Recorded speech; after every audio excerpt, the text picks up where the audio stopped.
Bonjour, je voudrais parler maintenant de l'impermanence et de l'attachement. L'impermanence, si vous voulez, de toute chose et de toute situation est un fait indéniable que chacun d'entre nous peut connaître et peut comprendre. Quelque part, au fond de nous, nous sommes conscients que rien, ni personne, ni aucune situation ne sont permanents. Mais néanmoins, on a tendance à le refuser, on a tendance à le nier, on a tendance à ne pas vouloir le voir ensemble et à nier l'impermanence via l'attachement. Donc l'attachement, que ce soit l'attachement aux personnes, que ce soit l'attachement aux situations, que ce soit l'attachement aux biens matériels, qui est encore plus discutable, si on peut dire, eh bien l'attachement est en fait un égocentrisme. On est attaché pour nous.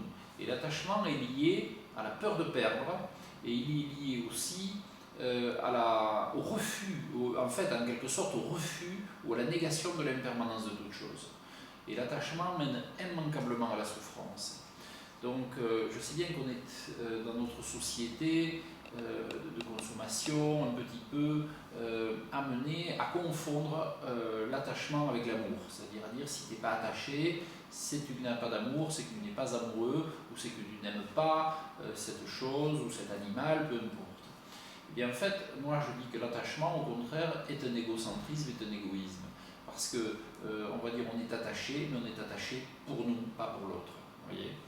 Et donc ça, il est important de le voir, parce qu'il y a une très grosse différence entre l'amour et l'attachement.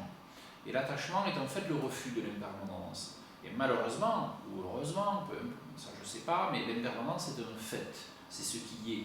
Nous sommes tous soumis à l'impermanence, ne serait-ce que au fait que nous allons mourir un jour. Mais rien n'est permanent, on ne peut être jamais sûr de rien, si vous voulez. Et ce n'est pas du défaitisme, c'est certainement pas du défaitisme, c'est juste ne pas se voiler la face et voir les choses telles qu'elles sont.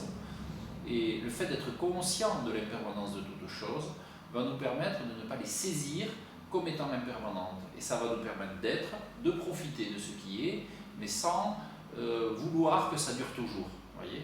Parce que cette notion-là est une saisie, et c'est une saisie absurde, puisque de toute façon ce n'est pas possible.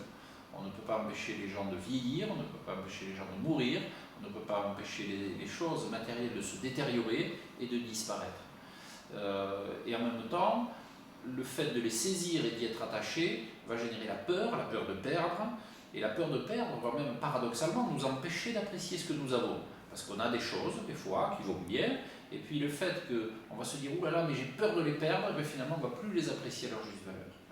Donc, vraiment, selon, je dirais, mon expérience et mon vécu, tout attachement est de souffrance, et même si ça demande quelques explications complémentaires et de l'expérimentation, il n'y a rien de bon dans l'attachement, et la conscience de l'impermanence est nécessaire, et elle est tout le temps, elle devrait être, je dirais, permanente. Finalement, la seule chose qu'on devrait rendre permanente, en fait, nous, c'est la conscience de l'impermanence, voyez, parce que c'est ce qui est, c'est la vie.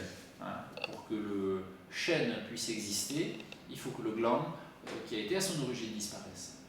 Voilà, écoutez, je vous souhaite une excellente conscience de l'impermanence et je vous souhaite d'arriver à vous libérer de votre attachement le plus facilement possible. Merci.